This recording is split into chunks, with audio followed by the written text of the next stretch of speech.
Well, as many of you know, and probably anyone who's watching this, I'm Doug Tabbutt, the owner of Switchcars, and alternatively known as the Mexican Stig. And I am here answering some of your questions. Appreciate all of your support and comments on the videos over the years now. And to celebrate 900,000 subscribers for VINwiki, I'm going to answer all and any of your questions. So there were some strange ones for sure. And I'm going to proceed to answer them. See how this goes. Number one, can you tell a Maine joke in your best Downeast accent? Well, of course I can. I've got a whole arsenal of them, but probably my favorite one was told to me by my friend. I can't claim it as original. And let's see how this goes. First of all, you have to know that Maine is full of different country-based cities. So you have Paris, you have Oxford, you have Norway, you have Mexico, you have China. So we'll start with that information. Why do you carry a shotgun when you go to Mexico, Maine? Quesadilla! Why do you carry 2 shotguns when you go to Mexico, Maine? Bonus Diaz! There you go. Main joke in my best Downeast accent. Where did you learn your skills? And what was the moment when you realized, damn, I'm good at this?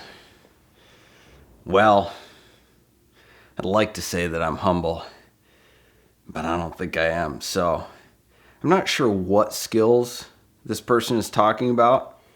It could be so many things because there are so many things I'm good at. Ultimate frisbee, driving, apparently telling stories. I don't know where I learned them, and I think I realized it pretty early on. I don't know if that's a satisfactory answer, but without a more specific question, that's the best I can do. Your first car was a police interceptor. What will your kid's first car be? And will you let your kid fool around with cars the way you did? My parents did not let me fool around with cars the way I did. That just happened. They were thankfully a little bit oblivious to my shenanigans because they were pretty darn strict and very conservative. And the few things that I did get in trouble for, I got in a lot of trouble. So I don't know if I'm going to have the choice to let him fool around with cars, but honestly, I'll probably encourage it more than anything because I haven't grown up at all, and I look forward to the chance of teaching him how to drive ridiculously, but in a safe manner, and I'd rather him get arrested for doing donuts somewhere than doing cocaine. So, yes. What his first car will be. It's going to be a manual, probably because they'll be almost dead by that time. Maybe carbureted.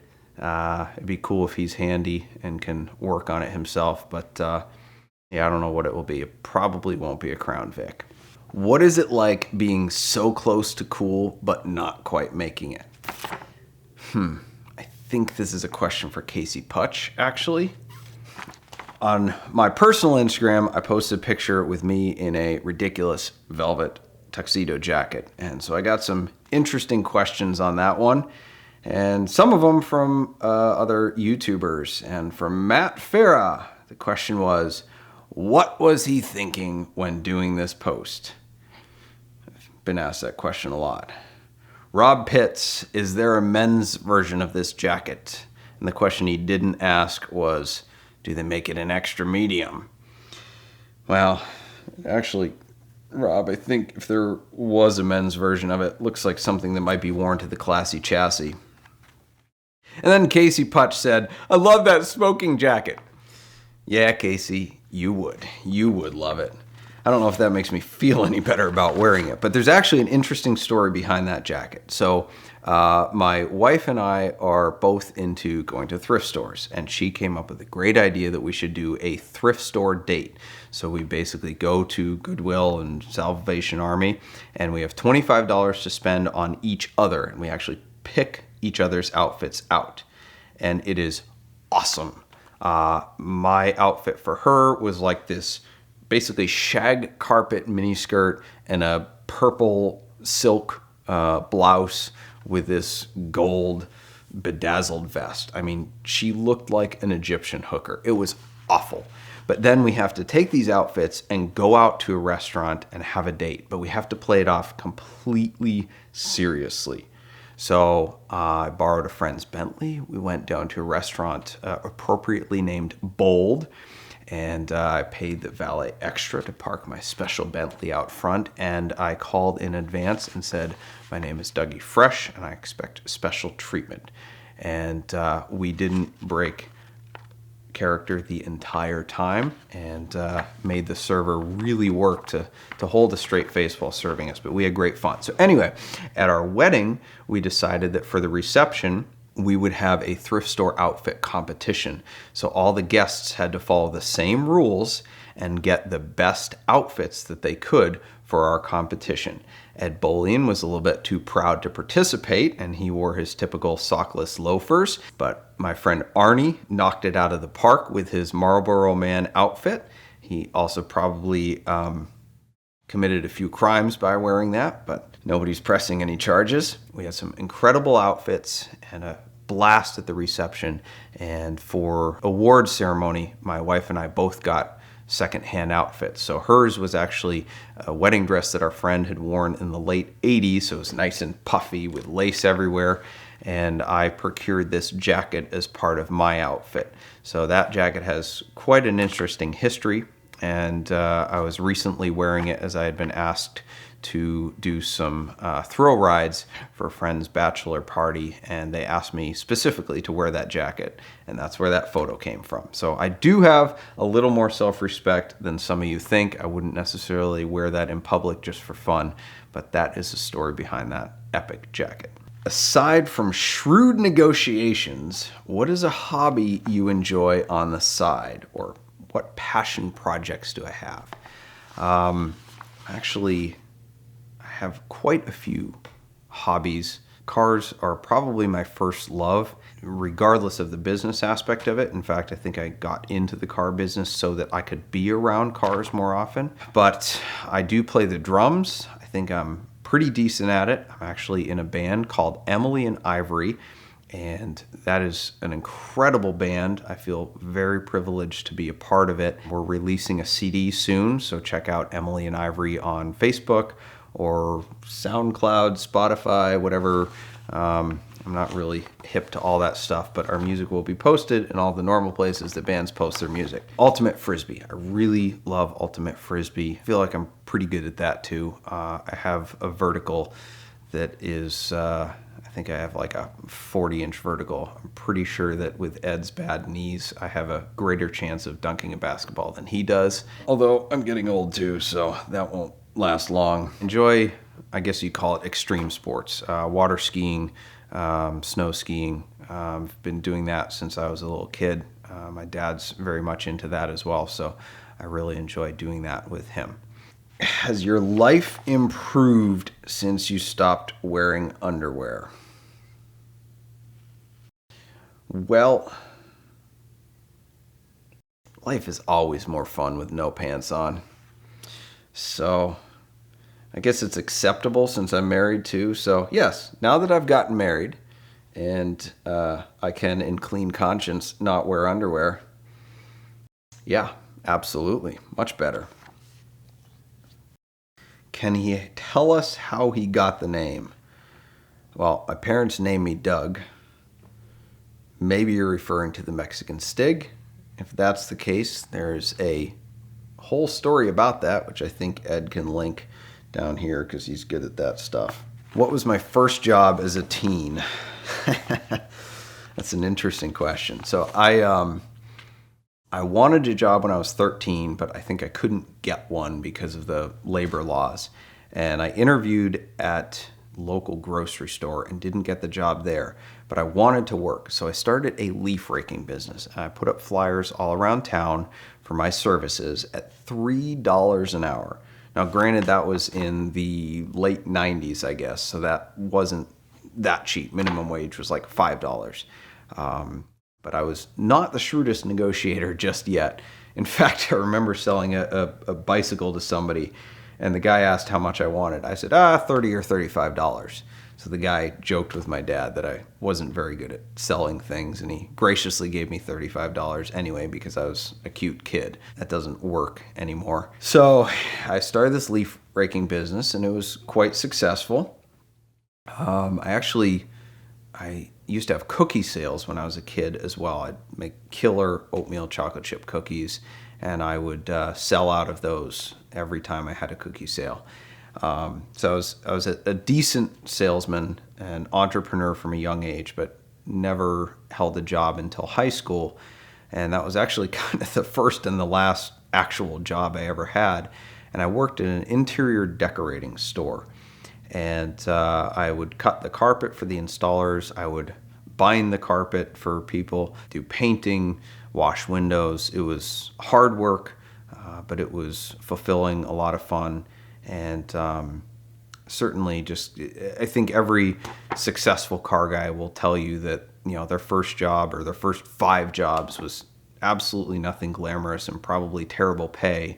But you have to learn how to interact well with other people, how to just work hard in order to be successful at anything. It's very difficult to just transition directly into some, glamorous YouTube job or car business or something like that. We want to hear more about his childhood. That's pretty vague. I grew up in Maine. Probably pretty obvious by now. I kind of had a charmed childhood, actually. Not in the sense that my parents were wealthy and I got away with whatever I wanted. Actually, kind of the opposite. But we managed a rustic cottage resort on the ocean in Maine. And we actually lived there year-round, and I was homeschooled. So during the summer, my parents would be managing the property and dealing with the guests, and I got to basically play with all of the guests' kids and dog sit and deliver mail for tips and things like that. It was just fantastic because we had sailboats there and power boats, and there was a dock there and a beach of sorts, but a main beach is not a normal beach because it's filled with rocks and gravel, not white, pretty sand. So then during the winter, because I was homeschooled, we had a very flexible schedule. And so we'd travel a lot as a family. We'd go down to Massachusetts, to Cape Cod, to Connecticut. And we got to kind of do the vacation thing in the off season when nobody was there. So we'd go play mini golf, and we'd have to wear jackets on the beach because it was like November. But it was a pretty fun childhood. Where does Doug want to be in the next 5, 10, 20, 30 years? Well, let's work backwards. 30 years, I'd like to be alive. 20 years, I'd like to not have, Alzheimer's. 10 years, I'd like to still be able to drive a clutch. 5 years is actually something I can see towards. 5 years, I have a general idea of where I'd like to be for business. I'd actually like to start a couple other businesses, both of which are in the works now. But even that's a pretty tough vision to see 5 years out. I mean, somebody asked me where I wanted to be next year, and I was like, I don't know. I don't have 20/20 vision. If Rob Pitts offered you a night out, including drinks at the Classy Chassis, what is your drink of choice to get you through the night? Well, Rob would have to roofie me to get me into the Classy Chassis, which may not be beyond his conscience. But if I was going out to a normal bar where women all had their clothes on, honestly, whiskey or tequila. Neat. The Mexican Stig obviously likes his tequila, and since you don't put water in your gasoline, I don't put ice in my tequila either. That or Manhattan or vodka cranberry or something like that. I'm definitely no Farva. Even if it was free, I would not drink a Schlitz. When did he stop growing? Is that mentally or physically? Because some people would argue that those both happened at 16. I would like some Ohio stories. Maybe some from the MidOhio track.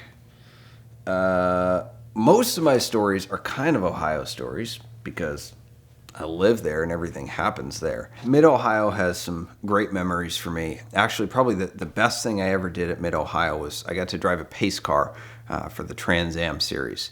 I was called about maybe a month before the event, and they said, "Hey, are you busy August 11th?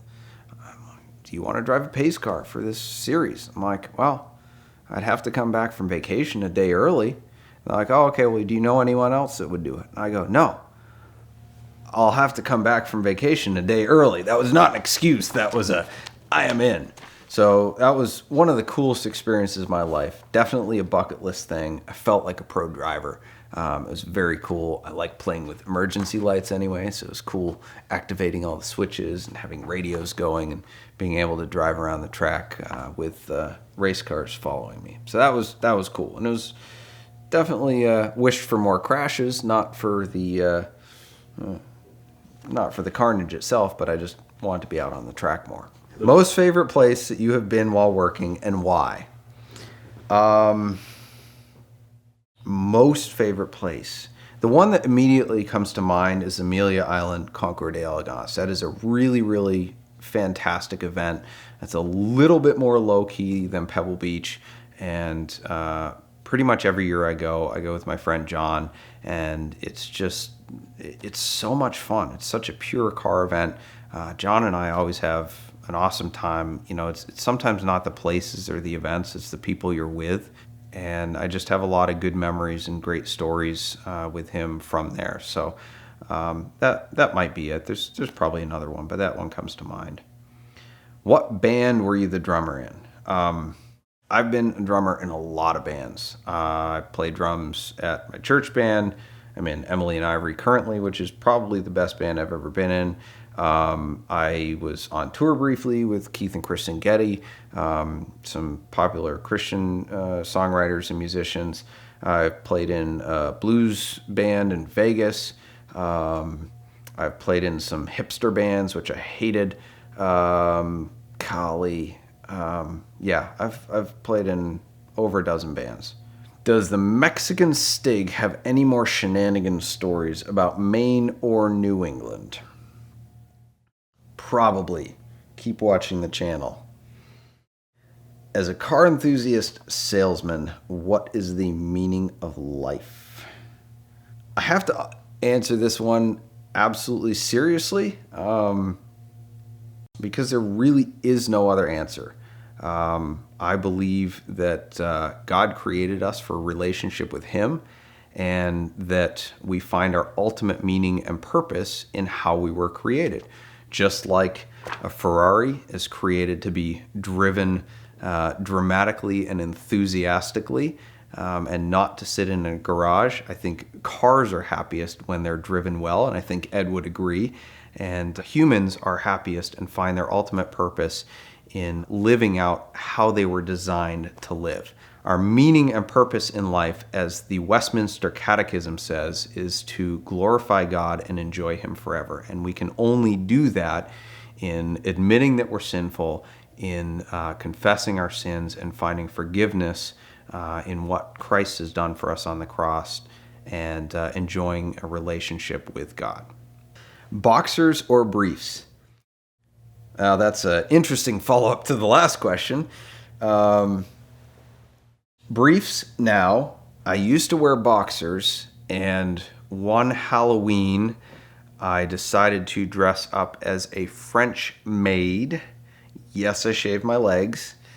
And the boxers came out below the French maid skirt.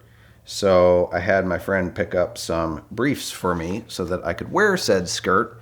And then I realized that they were far more comfortable and supportive. And I can't stand wearing boxers now. I do every now and then when all my underwear is dirty, but it bunches up inside my jeans and is just no fun at all. Can the Mexican Stig do a backflip? No, and that's actually kind of a sore subject for me because I can barely do a front flip into water. I can't do a backflip, and I kind of wish I could. I took gymnastics when I was a kid, and it was one of the things I actually wish I had done for longer. I caved to peer pressure at the time because when you're like 6 and people tell you that you're doing girly things, then you care a lot. My dad actually was a competitive trampolinist when he was in high school. He also did, I think, competitive ski jumping. So he is very acrobatic and can do backflips and forward flips and things like that. And I never got that gene. So he's 68 now and probably still better at things like that than I am. I think only recently have I surpassed him in slalom skiing ability. So my dad and I are a little competitive with each other. So yeah, my dad is very good at all that stuff. I can't do a backflip. In fact, I have like an inner ear issue such that if I even do a back dive into the water, once I hit the water, because I'm upside down, I become completely disoriented and have no idea which way is up. And in fact, if I didn't surface, I would probably drown a foot below the surface because I have no concept of which way is up. Any religious affiliation? No, I am not religious, but I am saved by the grace of God. What is his favorite food? That is a very good question. I very much like Italian. I like chocolate. I like ice cream. I like fruit. I think maybe like Nutella on toaster waffles with raspberries on top might combine all of my loves. Something along those lines. What show would you like to guest star on? Well, I actually don't watch that much TV, so The Office is my favorite TV show, but that's not on anymore. But if I could be on any TV show, honestly, it would be Wheel of Fortune. Because, first of all, I just love that show. I love word games. But my grandmother and I used to watch it all the time growing up. And I always said that I would send in an audition tape and I'd love to go on that. And we actually watched the 30th anniversary episode where they had all 30-year-olds on, and it was the first time that somebody won $1 million on the show. And I was also 30 at the time, so I'm like, I've got all this, affinity for that show. So that would be the one, but I have not taken the time to actually make an audition tape. Maybe this can be it. Pat Sajak, are you watching? So now we're going to look at some car-related questions. What draws you to cars more than to other hobbies? Honestly, I was kind of born with the car gene in me. It's a combination of things. I loved cars before I could even drive. And my sister always told me, well, once you can actually drive and experience what cars are like, then you'll have a greater appreciation for them.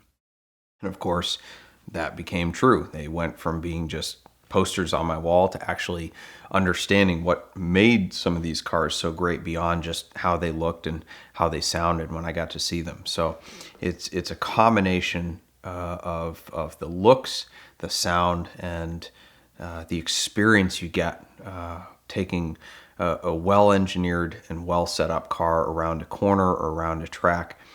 It's just very visceral. And it gives me an incredible sense of satisfaction to be able to take a car that's been built well, that has capabilities far beyond most people's skill level, and see just a little bit of those capabilities. It's quite an incredible experience. I also like mastering things. I like becoming good at things.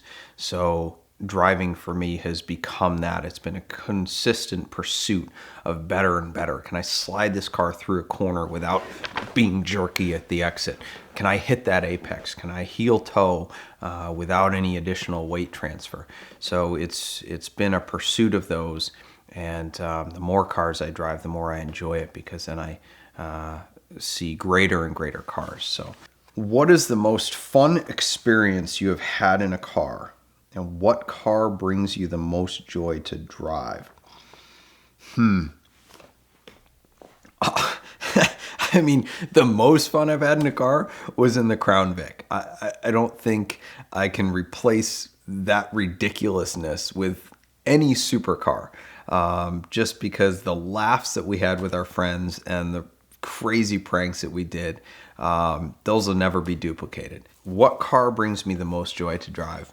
I was mentioning to Ed earlier that I think if people did a blind test and they didn't know how much a car cost or what name was on it or how many they produced or what it was worth and just had to get in the car and drive it, that a Porsche 996 GT3 would emerge right at the top. That is one of the best and purest driving experiences I've ever had.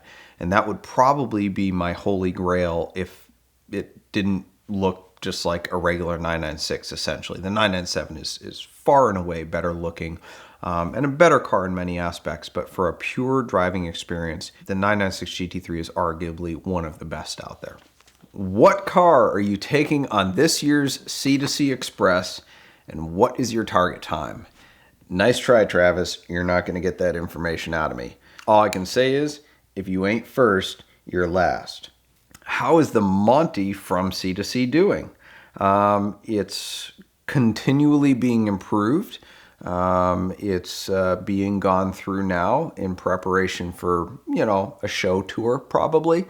So yeah, it's doing just fine. Is there a reveal of any recent coast-to-coast driving that it might be too soon to talk about? Yes, but not what you think. What car did you sell that you wish you had kept? This is a constant struggle for me because I have my list of like personal cars, obviously, but then I'm in the car business, so I get cars in all the time. And the old saying is, well, you can't keep them all. But I have a short list of cars that if I could keep them all, these would be it. I have a little bit of point of contention with most car enthusiasts now because they regret selling cars, not because they miss the car, but because it's gone up drastically in value. And that is a ridiculous reason to regret selling a car. It's a good reason to regret selling Google stock, but like if you broke up with your crazy ex-girlfriend and then she won the lottery, would that make you want to date her again?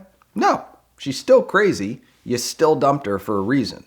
So like if you sold a car for 50 grand and the 50 grand was more important to you than that car and is now worth 500 grand, it doesn't change anything. That just makes you wish you had more money. All of my regrets have nothing to do with value appreciation outside of a business standpoint.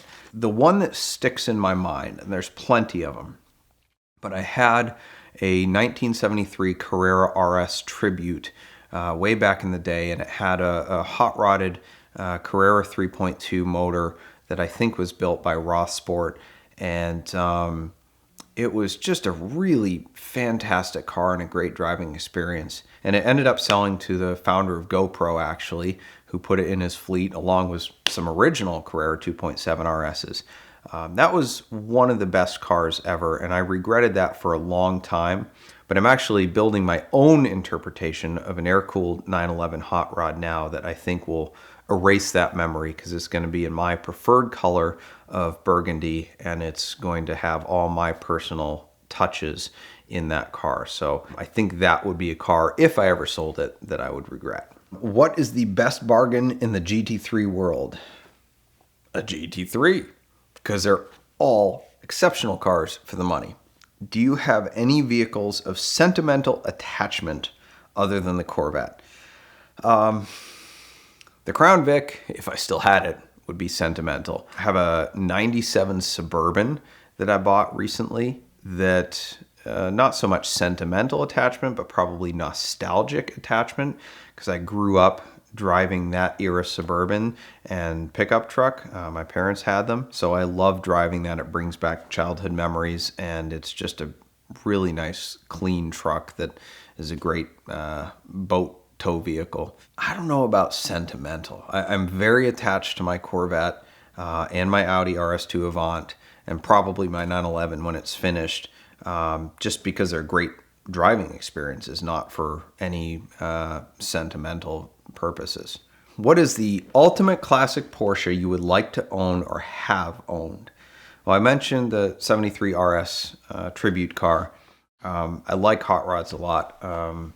stock is boring, I guess is my saying. Certainly original is great for provenance and for value, but for driving experience, a lot of times modified cars are a lot better. I've never driven a 911R, an original. I would love to have one of those. I think that would be a cool car to have in a collection. And for that matter, I probably want the entire lineage of lightweight Porsches. So 911R, 911 ST, 2.7 RS, SC Club Sport, the 964 RS, Carrera 3.8 RS, 996 GT3 RS, 997, et cetera, et cetera. And there's a couple I'm missing, but that would be cool to have that whole lineage. Also the 959. If a GT3 has a clean overrev report, that means it has never hit redline and has never been tracked, correct? Wrong. 996 GT3, that would mean that it had never hit the rev limiter at 997. That is not true, and that is one of the biggest misnomers in selling GT3s. People say unequivocally the car hasn't been tracked because it has a clean overrev report. That is absolute bull honky. I have the data to prove it. You can check it out on my YouTube video that is incredibly boring unless you care about the answer to this question. Any tips on doing lemons and why lemons racing? The biggest tip is buy a car that's already done. Usually I say don't buy used race cars because they're all full of problems, but there's nothing more problematic than trying to build a lemons car from scratch. You're essentially taking a car that was never meant to go endurance racing and trying to make it capable of that. Our first car we bought essentially done and had 3 great seasons with it. We are now 2 years into a build of a car that is way too rusty to ever see the racetrack. And I think we have the world's most expensive BMW 3 Series with speed holes in it. So yeah, buy a car that's already been built and do your own improvements. Why lemons racing? Because I'm not rich enough to go do real racing. That's why. And it may actually be more fun because I like wearing ridiculous jackets and growing ridiculous mustaches, and that gives me an outlet to do that, and many other people as well. It's fun seeing the camaraderie, all the outfits that people wear, the themes they come up with, the creativity that is not there in regular racing, because regular racing you have to take seriously. You're out there to win. You're not out there to make a statement or to win some concocted award. We need an update on Seascape. Okay, well, I got the vanity plates for it. I'm trying to find a set of used tires for it because I'm cheap, and it will be at Radwood, Detroit. And other than that, yeah, I think I might put it on Turo to rent it out because I've had a lot of people ask me if they can rent it for car shows and stuff. But it is probably the most famous car in my collection. I should probably make it into its own museum. What was Doug's first car and his dream car? Easy question. My first car was a Ford Taurus SHO, super high output, Yamaha 24 valve V6. That thing was amazing. I don't want another one though. My dream car is a McLaren F1. That is what it is. How do you feel about all the supercars that are being hidden away in private collections and not enjoyed as intended? Jay Leno plays with his toys. Why don't others? It's an interesting question. From a business perspective, the most valuable cars are low mileage cars. My professional opinion is different than my personal opinion. I do like clean cars. So obviously, on one side, I appreciate it when people beat the snot out of the cars and drive them as they were intended. But at the same time, of course, everybody wants to buy a car that hasn't been treated like that. I understand why people do that because to them it's art. It's experiencing the cars in a different way. A lot of people don't have time to go drive them. And some of the people that do that actually maintain them quite well. And in a sense, they're preserving them. So I certainly can appreciate that aspect of the hobby. If I had those cars, I would drive the snot out of them. That's what I can say. Everybody's different in their appreciation of cars. Have you had any serious regrets of not fixing something sooner that turned into a bigger issue? Preventative maintenance. Yeah, in my personal life, I probably should have fixed some things in my marriage sooner before they turned into a bigger issue, but we'll leave that for never. Yes, I don't remember what they were, but absolutely upgrade your IMS bearing on your 996 Porsche. That's what I could say. Favorite and least favorite state to drive through. I like driving through New Hampshire because that means I'm almost to Maine. Least favorite state to drive through. Probably Tennessee. Honestly, the drivers around Nashville are the worst I've ever encountered in my entire life. But aside from that, anything flat, Nebraska, Iowa, something like that, they just go on forever. What is the most average car you have owned? That would be a 2003 Toyota Matrix. That thing was actually incredibly awesome. It had so much cargo space for a tiny car. It was light on its feet, responded well to the handbrake, and it was the XR, so it had like the leather wrapped 3-spoke Celica GTS steering wheel, which made it sweet to drive. My wife now has a newer Corolla, but it has the plastic steering wheel. And every time I get in it, I'm just like, I hate the steering wheel. I hate the steering wheel. It had a big dent in the door, had masking tape over the mirror holding it together. And I was a millionaire at the time, so this was by choice. I'll have you know. What is the worst car you have owned but loved the most? Probably Ford Taurus SHL. Definitely. Those cars really are not that fantastic, but I, on a relative scale of how worse it is versus how much I loved it, I worshipped that car. I would stalk other SHO owners in Maine and try to get them to join some club, and most of them didn't even know that they had an SHO. So yeah, on a ratio standpoint, that car is a clear winner. What car do you regret buying the most? I have so many of those, and essentially it's any car that I lost a bunch of money on. Probably any race car, to be perfectly honest. Race cars are impossible to sell, and every one of them is misrepresented. So I don't think I've ever made money on a race car that I bought to flip. So yeah, any race car. If you had the choice between buying your dream F50 at full price or buying a highly discounted Ed Bullion special, which would you buy? If I had the money, I would buy my dream F50 at full price. I constantly tell people that for their dream car, like $1,000, $2,000, whatever amount of money shouldn't really matter because it's the experience. I overpaid for my Corvette by like 10-15%, and I didn't care because it was the one I wanted. Same thing with an F50. If I had the money and market was $3 million and it was 3.2, but it was a black one, I wouldn't care because the money would mean less to me than owning that car. What cars do sellers insist are appreciating when they actually aren't? And there's no signs they ever will.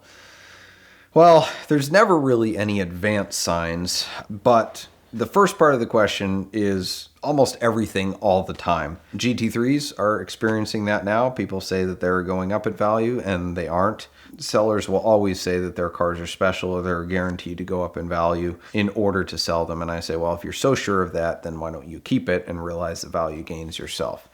So that's a constant struggle in buying cars, is trying to educate people to the reality of the situation and get them to sell based on what market is today versus what the market may be in the future. Do you miss your Crown Vic? Absolutely. Yes, I do. That was one of the greatest cars I ever owned. What got you into Porsches? Owning Ferraris. That's what got me into Porsches. Ferraris are beautiful, and there are cars I would rather look at, but I always say that the more I drive Ferraris, the more I like Porsches, because I don't have to deal with sticky interiors. I don't have to deal with dash shrinkage. I don't have to deal with excessive maintenance costs. I don't have to deal with engine out major services. I mean, the list goes on. So yeah, Porsches are just a better ownership and driving experience overall. What cars are in your personal collection currently? Seascape, 94 Audi RS2 Avant, which if you don't know what that is, shut this video off and go look on the internet. One of the greatest cars ever made. A 98 Corvette Lingenfelter convertible in super rare carmine red. A 1979 Porsche 911 SC that's being built into a hot rod. Hopefully is finished by the time this video airs, but doubtfully. Toyota Corolla, my wife's car. E36 BMW M3 convertible that I also bought for my wife. 97 Chevrolet Suburban, one of the cleanest ones on the planet. 77 Monte Carlo, Cannonball winning car. I think that might be it. It's sad that I've gotten to a point where I lose track.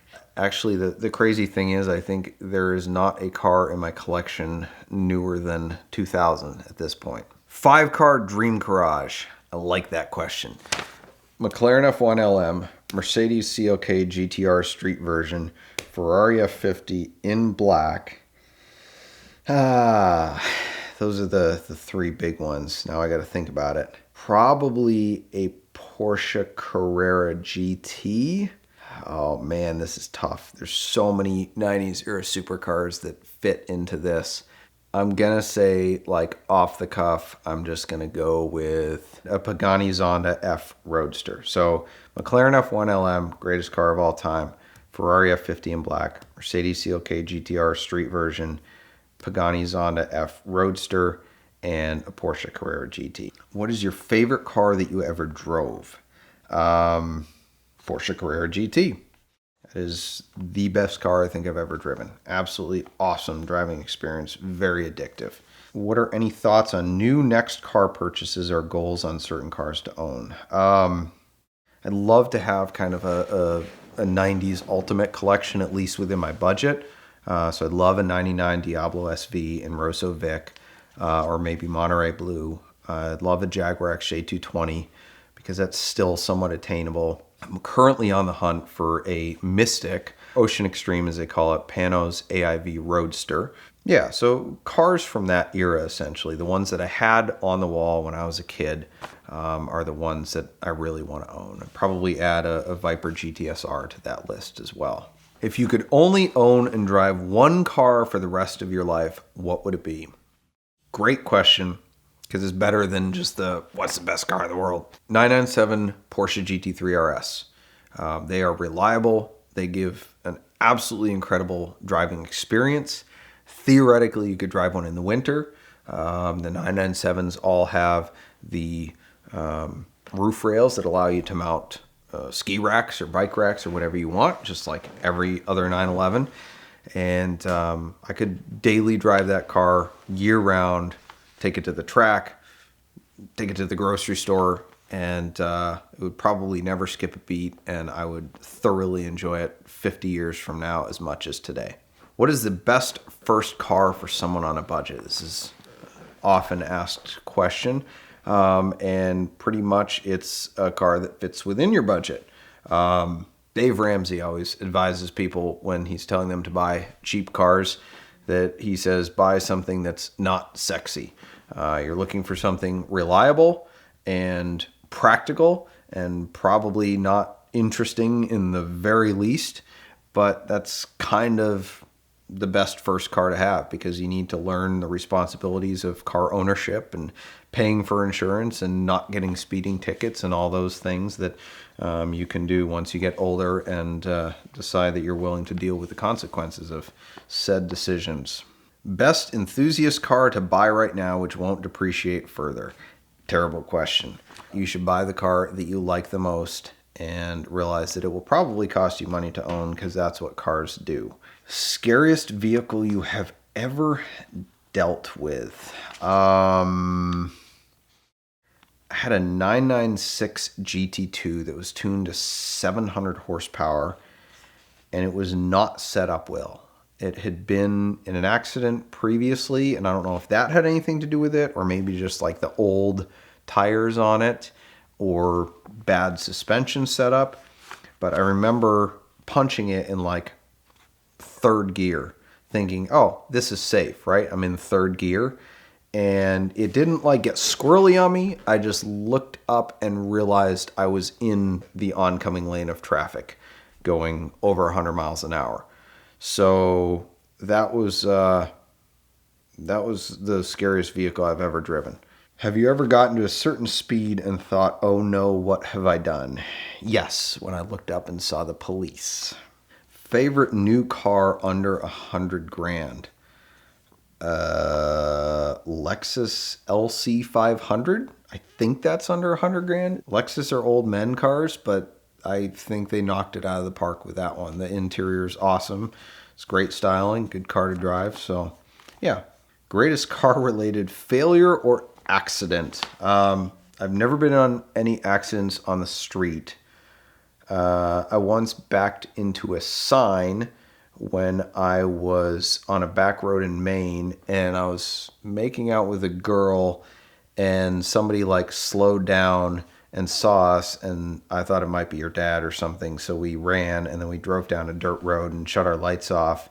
And then I backed out at a high rate of speed, and there was a sign there. So I scratched my SHO then. The only time I've really wrecked is on the track. I had a 2003 Mustang built into a track car, and I called her Bruiser because she would bruise the egos of people with much faster cars. It had a stock 4.6 liter engine in it, but it was set up incredibly well.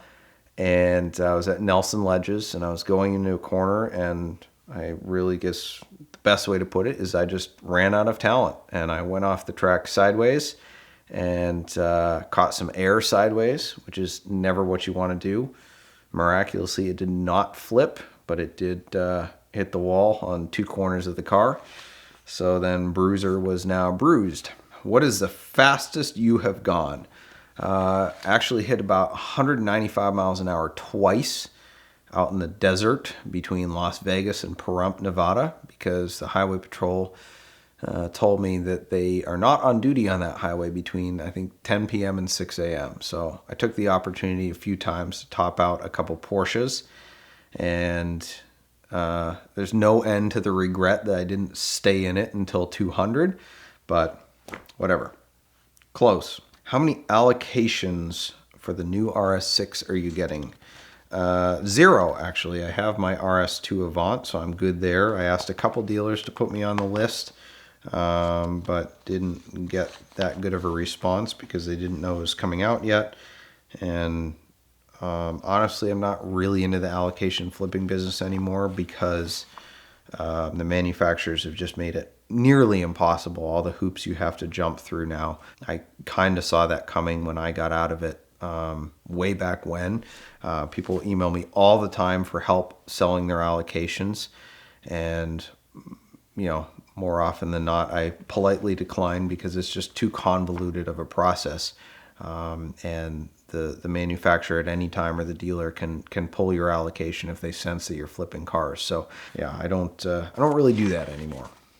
What is the craziest story a car you bought had? You mean other than Seascape? I don't know if this is the craziest, but I bought a Challenge Stradale one time that was described in writing by the Ferrari dealer as having no paintwork and no service records. Now, the car was only about 5 years old at the time, so having no service records wasn't the end of the world. It just means that somebody lost a couple receipts. But I found out later through some snooping, I actually had somebody call the dealer, pretend that they were the new owner of the car, and convince some secretary to fax over all the service records, of which there were about 40 pages. So this dealership that had put in writing that there was no paintwork and no service history had serviced the car multiple times at their dealership. And on one of the service records, there's actually, quote unquote, repair damage from off-road excursion.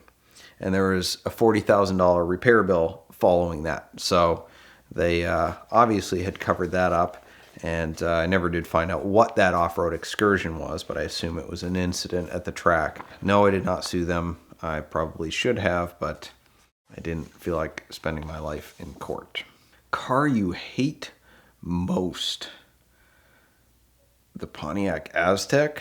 I mean, that thing's pretty awful. I don't know if I hate it. It's just hideous. What is your wife's favorite car that you have owned? Car I hate most. So the car I hate most is actually probably from a business perspective, is a 63 Corvette I bought that was heavily modified, built motor, basically pro touring car, but I could not sell that car to save my life. And I ended up losing like 30 grand on it. So the next question is, what is your wife's favorite car that you have owned? And it's that dang 63 Vet, because right before we started dating, she said that she liked, that era Corvette. And I think she sent me a picture of like a stock one. And so I took a picture from my showroom and sent it back to her. She's like, oh, that's awesome. You want to give that to me, or, something like that. And she wanted me to keep it. And I'm like, no, I hate this car. I just want to sell it. And I finally sold it, and I lost like 30 grand on it. And she was disappointed that I sold it, but I am happy to have it out of my life, because if she wants a 63 Vet, I'll just buy her a stock one that doesn't cost nearly that much. What was my worst ticket? My worst ticket was actually 4 tickets in one stop. I pulled out of this church where I was serving meals for the underprivileged and underemployed, and I kicked the car sideways leaving. And then I got to the traffic light and realized I had left my jacket and my wallet back at the church. So I pulled a U-turn and then realized there was a cop behind me. So he ripped around and pulled me over. Apparently it was against city ordinance to do a U-turn within city limits. I was cited for squealing tires or something like that.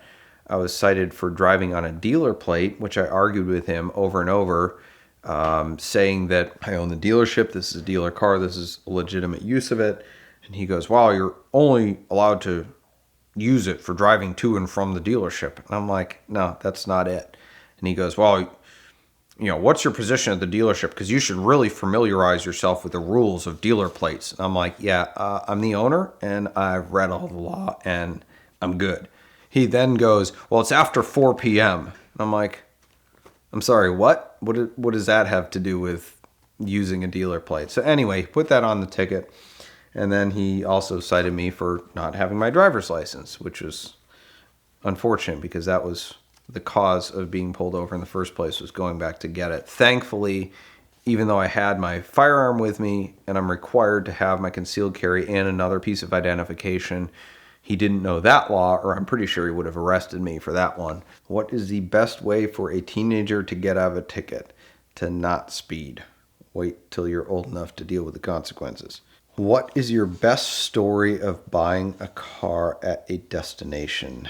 Probably the most fun one was buying a 78 Porsche up in Maine. I actually bought a 2007 Porsche. I flew into New Hampshire, picked that one up, and then went to this little town in Maine with my sister and bought that car. And she drove it back, and we just drove a couple Porsches down back roads in Maine back to our family's house. And that was just a really fun experience. All right, on to the business questions. These are ones I love answering at mixers and when I meet new people, but I do my best here. If you couldn't work with cars, what would you do for a living? I really enjoy marketing, so I'd like to think that I could have a marketing consulting business.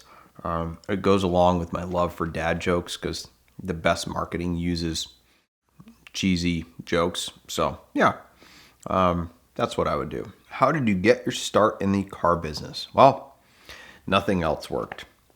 And that's my standard answer. It's true, but it is the subject for probably its own story, which will come at some point. If you wanted to run a car scam, what plan do you think is foolproof? Also, what is the biggest scam you ever fell for? Those two questions are the same answer, because the one I fell for is probably the best one to run, which is essentially a guy had secured a legitimate allocation for a car, and then he just reproduced the purchase agreement and the information and sold that allocation to multiple parties. So there's an inherent lack of accountability when you're trying to flip allocations, and that's probably the best one. Did Cars for Stars sell? At the time of this filming, it is actually under contract, so maybe that will be a subject for a future video on all of the interesting encounters I've had in attempting to sell it and the offers I've gotten since making the previous video about the domain. Best and worst car brand reps to deal with. Well, Porsche, of course, they didn't like me in the least bit. Lotus, for some reason, one of the reps there had a real problem with me. I don't even know why. When I was selling a bunch of Lotus Exige cups, I was helping the dealers out, really, and I'm not sure what happened there. But I don't really deal much with new car salesmen or their reps, so I'm not sure that I can really speak to that, because I mostly buy used cars, and I don't have a whole lot of interest in buying a new car because I don't like depreciation unless somebody else takes it for me. What are your tips on getting third-party inspections? The inspection is only as good as the tech doing it. So some people insist that it be done in an authorized dealer. Some people insist that it be done in an independent. Some people send these companies out that don't even know how to drive a stick shift, and they're asking me questions about, well, does this work? Does that work? So I wouldn't hire any of those companies, but do your research, get one that's by a qualified mechanic or, a brand or model specialist. I'm not a mechanic, but I can do a better pre-purchase inspection on a Porsche GT car than probably the majority of Porsche mechanics, because I am so familiar with what goes wrong on them and what to look for, that I can spot an issue very, very quickly, and I can find issues just from literally a 2-minute test drive. Highest profit on a vehicle, and what was your most unsuccessful flip? I think those two are the same thing, because I had a Ferrari 512 BBI that I had for nearly 4 years that needed a lot of work, and I finally made like $70,000 on it, but I also left $100,000 on the table. I told the whole story in another video that Ed can probably link to. Yeah, it's amazing that the answer is the same for those. What is the most expensive mistake you have made in the car business? Choosing to get into the car business. I am independent and ADD, so I don't think I could have taken another path. But if I did, I would probably work for somebody else and learn all of the lessons on somebody else's dime and build clients on somebody else's dime rather than on my own. So but that is actually the answer to the question. How did you buy your first exotic car? With a big loan? I don't remember. So I actually didn't buy cars really at all for the first year or two in the business. I was really just brokering because I had no money. And I gradually amassed some money and some credit as well. So I did get a line of credit. Looking back, that probably wasn't the smartest way to do it. What are the pros and cons of self-employment? And can you see yourself going back to work for a car company? This is something I debate all the time, because there's certainly a security in not putting your own money on the line and being able to go home at 5 o'clock, quote unquote. But on the flip side, the car business never lets you go home at 5 o'clock, and you always work Saturdays. So the pros of self-employment are, in a sense, you make your own hours. I refuse to be owned by anybody else. The cons are there's a lot of risk. There's a lot of stress. You take your work home with you. Your work becomes personal. When there's a problem with a car, it becomes my problem. There's nobody else I can defer responsibility to. But the freedom of working for yourself is an immense trade-off. It is not for everybody. You definitely have to be wired for this in order to do it. But it is pretty spectacular if you find the right fit for yourself. What advice would you give someone starting a car career? Or any advice to someone starting to get into selling cars? Maintain your enthusiasm. Don't go for the quick deal. Go for the long play. Seek to build trust and relationships with clients, because then they will follow you wherever you go. Sell the cars based on your passion for the cars, not on what you can make off that initial deal. Always seek to do what is best for the clients and keep their best interests in mind rather than what you can put in your pocket off of this particular deal. Because if you do that, not only will you be able to sleep at night, but you will have more clients for the long term. What is the best legit car deal you've ever found, and did you think it was a scam? Other than a Range Rover Vesuvius I found on eBay early on in the car business that totally looked like a scam and wasn't, probably the 993 that Ed bought. And I was on the toilet, so I didn't feel like calling him. And it just looked like a perfect Ed Bolian car. So I didn't actually make any money off of it. I questioned the legitimacy of it, but I figured Ed was a perfect guy to sort that out. And I guess Ed won't really benefit off of it all that much either, but one of you might, because I think he's going to give it away at 1 million subscribers. Maybe I can win it and then I'll actually get it back. What is the one thing that will absolutely make you quit your job? Well, I don't have a job, so I can't quit. That is not one of the benefits of self-employment, is you can't just walk away. Have you ever considered moving Switchcars to a warmer climate? Well, Cleveland is a pretty warm business climate. I did actually move it to Las Vegas, or Pahrump actually, for a couple of years, and had the showroom at the Spring Mountain Motorsports Ranch. That's a whole story for another day.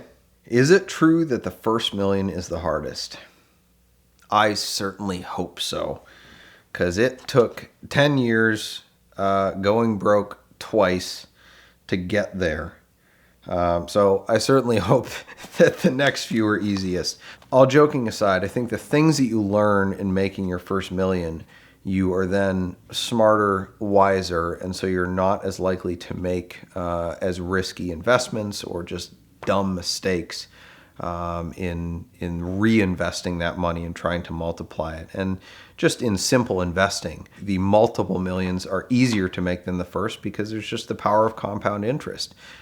So yes, I think it is, and I certainly hope it is, because I look forward to multiplying the fortune and hopefully buying an F50 at some point. Well, I hope this has been as fun for you as it has for me. Everybody at VINwiki appreciates you watching, and please subscribe to the channel, and we hope you'll be around for a long time to view many more car stories. Most of us carry around wallets that look a lot more like suitcases than like a toolkit for what we actually need for our day. The Ridge makes a line of wallets and bags that help you to carry exactly what you need and nothing you don't. So leave the junk at home and go to ridge.com/VINwiki and use the code VINwiki at checkout for a discount. Let them know how much you appreciate their support of the VINwiki channel.